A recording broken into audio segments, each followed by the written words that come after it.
Hey, good afternoon. Jim Cooper here again. We're on this second afternoon of the second day of the Possible Conference 2024 in Miami. And we're really excited to have Shingy here, who is the industry's longtime digital prophet, speaker, and media consultant. Shingy, welcome. Hello, mate. Thanks for having me. Absolutely. Ooh, nice and boomy. Yeah, it's boom. Ouch. Okay, so the one thing that we've observed in the lead up to Possible is, like, we were just starting to talk about AI last year. Sure. This year, of the 30 plus speaking sessions, 20 plus are about AI. Do you think the industry has sort of reached a point where we've sort of pushed past the hype cycle on AI and people are actually using it to solve problems? It's a great question. I think AI is a placebo. I think we're going in the wrong direction. And what I mean by that is this has already been coming for the last 10 years. If you haven't paid attention, then you haven't been paying attention to the right thing. AI is a beautiful tool and a series of tools. That's going to create disruption, no doubt, and we're here to discuss that. But we should be talking about other things as opposed to just what AI can do or how it works. Do you remember 1996? Big Blue, IBM? IBM, yeah. You know, when the machine beat the chess player. Or if we think about the player in Jeopardy that was beaten, the human players were beaten by the machine. Or if we look at Rover on Mars, that's a machine on Mars, man. That's been using AI. And natural language back in CD-ROMs, that's all AI. AI is, you know, a great component of the industry's large data set and machine learning. Remember maybe 5 or 6 years ago, we talked about big data, big data, big data. If this event existed that time period, that would have been the hot topic. Last year, there was probably more talk about the metaverse. Are there any topics talking about metaverse here? No. So we've locked onto AI. Well, the real challenge, in my opinion, is that yes, we've got to a critical point of understanding that you probably don't need 1,000 tools to effectively use AI, but you need to effectively use AI. You just need the best tools to do what it is you're trying to do. Jim, I'm a classically trained graphic designer, and the classically trained graphic designer, the last school of squeaky markers, bromides, typesetting, letter-sets, Pantone bleed-proof paper. Today, the next year that I graduated, it was all about computers. It feels like today back then.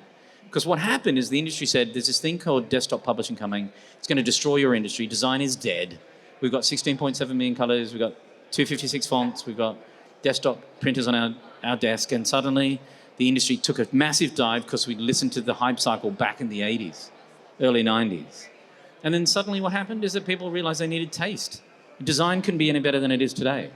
So how does the industry push back on this fetishization of AI in a way that it is, to use your word, an effective tool, but it's not something that is really going to sort of completely erase everything that we've come to understand as media and marketing? Because we don't want to focus on the things we need to, which are very hard. This conference should be talking about gathering first-party data in a way that inspires people to give you the data, and you give them back an inspiration that's incredible. Because we've outsourced all of our data to platforms we don't understand or own, and they're only going to give you a slither of that data to try and do predictive marketing, particularly when the cookies go away. We should have been talking about that for the last 10 years, not is AI here to take your jobs. I mean, I read a report that said there's only less than 10% of ad jobs are going to be fully automated by 2030. So we're talking about the wrong things for the same audience. We're also talking about audiences in the wrong way. So if I ran media and marketing for AOL for many years, and the way we would think about segmentation and targeting is by doing persona runs. We'd pull all this data and say, that's a persona type, blah, blah, blah. The industry is still based on that today. And I think what needs to happen is a refocus on the types of people out there that are having behaviors across these multiple digital experiences, and who are they? They're not personas, mate. It's an archetype. And it's an archetype we don't know. So the traditional modern, or the traditional marketing archetype is very different than the modern archetype we need today. And it's not age, it's not a category like Gen Z or Gen Alpha or Gen X. That's rubbish. It's actually about a style of consumption in an ecosystem where you deserve to participate. So Jim at 8 o'clock in the morning is very different than the Jim Express at 8 o'clock at night. They're the things we need to talk about, not is AI here to eat your shorts. So with that said, in order to make progress in the right way, what's really important to call bullshit on in terms of, technology and all this fetishization around, big tech? It doesn't seem to be really getting us there. Yeah, and I love your question because I didn't answer it. You said, what is it going to take for us to do that? And you're asking it in another way. So let me offer perhaps an alternate way of thinking about how we change this. We lead with tech, and we know that tech changes our behavior, but it doesn't change our need. And if we're going to focus just on tech, some things are going to get adopted and some aren't. We're just not looking at it as human behavior enough to say that behavior has changed, now it's critical. How do we change with it? And how do we put these experiences in front of it that allows us to deserve to have that experience? It's just incredibly difficult. Why? Because it's incredibly fragmented. Fragmentation is something we don't talk about enough, but it happens across our day-to-day. And so I think that one of the solutions I can say here is if you do develop a new type of archetype, that archetype has to be focused on you as a brand participating in it. And it flows throughout their needs and desires throughout their day. And can you turn up and provide something of value, which is also an overused word. Because it's about a relationship, and every brand, whether it's a high consumption discounted brand, there's a value in that mind share. We're into a world where mind share equals market share. Not have I got the biggest budget in the world to put this TV out in front of somebody or the biggest piece of social content. It doesn't work like that. It works by this different value that we're trying to figure out. Why we're trying to figure that out and we can't figure it out directly, we're over here happy hands talking about things like AI and automation. That's just the wrong focus. And I don't know how we reorientated, to be honest. We love buzzwords. I'm the buzzword king. We love buzzwords in this industry. And I actually think we look for a distraction. Let me ask you a question as somebody who's in the space of writing about content all day, every day. 2 months ago, you probably only got news articles pitched to you or talked about around Vision Pro. Have you seen any interesting articles in the last maybe month? Not at all. See? So we follow and fast track the wrong thing. Do you, with that said, I do that I think that we get distracted by these shiny things that sort of pop up like the metaverse and AI. But the one thing that we tend to really sort of ignore, and it's probably the most important thing, is the end user, the consumer. What do you think our industry is underestimating about the consumer, the end user, at their own peril? I think the one thing we need to do is stop using the word consumer. Because if you look at the audience that participate, particularly in the digital economy today, they're a creator. And I'm not talking about an influencer. An influencer is a category of influence. That's great. That's a byproduct, actually, of creation. But if you look at a creator, a critic, and a curator of experiences, now you've got somebody who's active. We've got a totally different type of audience. And it's not just young people. We've got a totally different set of audiences. So consumer is passive. Passive. So if you're just sitting here and the industry is just going to wash over content on people, it then becomes a frequency cap, and it becomes you have to hit them 60,000 times before they recognize your brand. But if they're literally going to participate in your brand, and let me explain, I want to reframe this. People will talk about the attention economy. That's old school.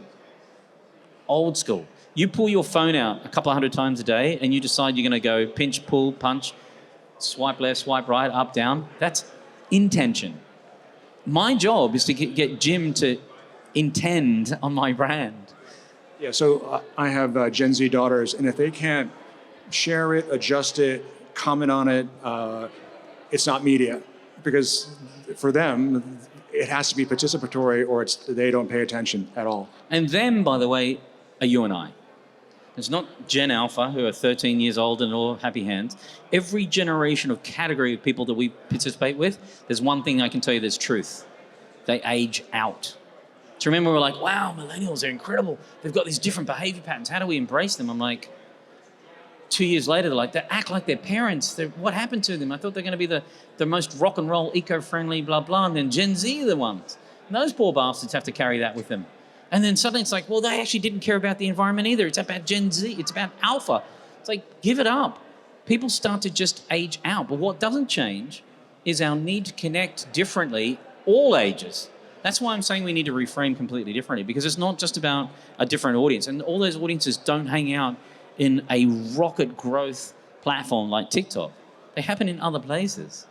And so I love the analogy you say, if you can't comment, share it, remix it, then it doesn't exist. Amen. So that means, well, how do we go out of this passive attention economy and move into intention? And that's hard. Now, as a designer and a maker, I kind of relish in that.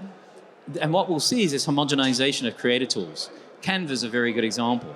But a decade ago, it was PowerPoint. A decade before that, it was oldest freehand, whatever I had to learn as a kid. Do you think the next iteration is the participation economy? Yes, sir. I really, really do. Because and here's the one thing that I bet you there's no session here possible. I question this. Is there any session on ad blocking? I'm not sure. I don't Highly think so. unlikely. And if there was, I'd be rocked if we're going to talk about that. For me, the white elephant in this industry is ad blocking. You go and talk to high school kids today and ask them, do they ad block? They're going to say, yeah, we do. I ask people, I stand in audiences, in front of audience all day, every day. I ask people in our industry, do they have an ad blocker? More hands are going up. That bothers the shit out of me because people here, the vast majority, are selling media. Are they not? So if they're selling media, then what's going to happen when they get blocked? And when you look at the things that people say they care about word of mouth. They care about peer-to-peer reviews. They care about the ability to act. These are kind of almost like old marketing techniques in this new format because they're ad blocking. They don't want passive. We need it to participate. So when you're thinking about the near-term future, is there anything that you are getting inspiration from? Either is it a technology or is it a trend that you really think is going to be important to pay attention to, but is not necessarily on the radar of people at this point?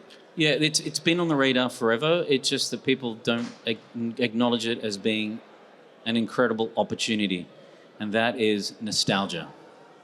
And I call it nostalgia because, as I told you, I'm the buzzword king. But reality is this, dude. If you look at, do you have an LP player? Do you have a record player? Do you have an LP player? Yeah, I do. Do you have kids? I do. Do your kids like to play with the LP player? They do. Okay, so that's they like the crackle and pop. Yeah, they like the analog of it. So if we over-index only on shiny objects, they're going to also over-index on things that feel visceral. And you know, your posture and the look on your face completely changed when I asked you about vinyl and your kids. Now, if you're a brand and you can captivate that value of nostalgia in your brand, that is rock and roll, dude, particularly out of coming from a pandemic experience. And now, why do we care about nostalgia? Because it gives you one thing, little bits of joy.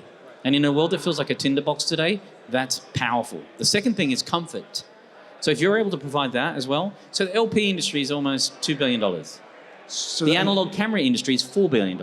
So nostalgia reframed is and the very thing that's important. also really powerful about nostalgia, it's memory. Really powerful. Which is why sound is visually important. Every year I think I want this visual cortex power. That's actually not what I want. I want experiences that feel like they isolate one sense, like sound. Sound is an incredible sense. It turns out that like 9 hours a week people spend listening to things like music or podcasts. It's probably more in some areas, but as an average, that's a lot of attention. So if you're able to take that and allow them to participate, which is the success of Musical.ly before they became TikTok, that's pretty powerful. And I don't know if there's anything outstanding, because what I'm watching from somebody who's a technologist who likes to talk about this stuff, a lot of it feels like everything's changing and nothing is changing. Because if I look at these, if I look at Humane as one of those AI badges today, which you probably have experienced or played with or thought about, that's like the new Google Glass. I mean, it seems kind of ironic to me that you'd want to capture all that data. It feels like a conversation I had in 2014, not in 2024, because now we're talking about necessarily pushing back on technology and saying, let me participate in it if it gives me better value and I become a better human. But here's the real challenge. For brands out there, it's very simple. Stop being an authority, because you now have to build affinity. So you and I facing each other, it feels like we're an authority. Not good. You and I should be facing each other this way, which feels like we have an affinity. Very different thing, which means they don't understand how to actually engage people today. We have to reframe it. I just think we need to punk it. Right. Okay, well, let me just wrap really fast. Since you like buzzwords, what's your buzzword right now that you completely despise, and why? Wow, what a great bloody question. What do I... AI. A buzzword that you find counterproductive. Artificial intelligence. Because what I want to have happen, let me paraphrase that, is I prefer artful interfaces on top of all of that machine. That for me is where the evolution of AI is going, is much better interfaces that allow us to become more efficient with those tools, and we don't have to learn an entirely new language with the rapid development of that technology. So artful interfaces over artificial intelligence. Okay, well, that's a great place to end. Shingy is a longtime digital observer of the industry, digital prophet, and media commentator. So thanks so much for your time. I appreciate you, Jim. Thank you. Appreciate it.